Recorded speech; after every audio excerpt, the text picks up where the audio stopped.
ఒక అమ్మాయి ఒక అబ్బాయి, కొడుకు కూతురు వీళ్ళిద్దరూ ఇంట్లో ఉన్నారు.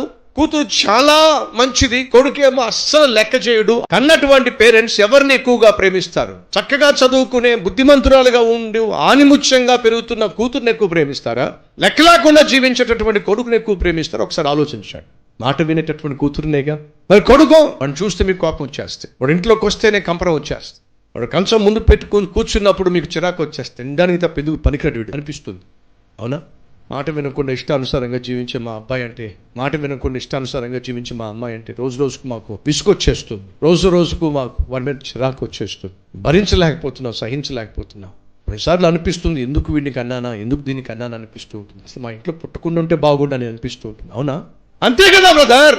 మాట వినకుండా మనిషిని, తండ్రికి తల్లికి నరకం చూపించే కూతురు కావచ్చు, కొడుకు కావచ్చు ఇంట్లో ఉంటే పేరెంట్స్కి నరకమేగా.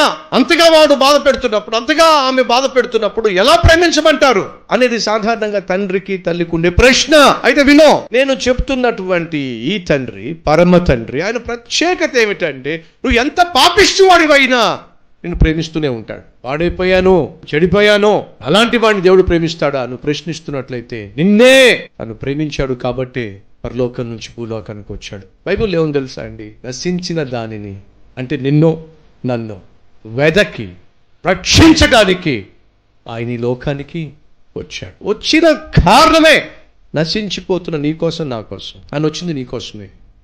నశించిపోతున్నా, నాశనం అయిపోతున్నా, నరకానికి పోతున్నా నీ కోసం, నా కోసమే నరరూపిగా ఆ దేవుడు భూమి మీదకి వచ్చాడు.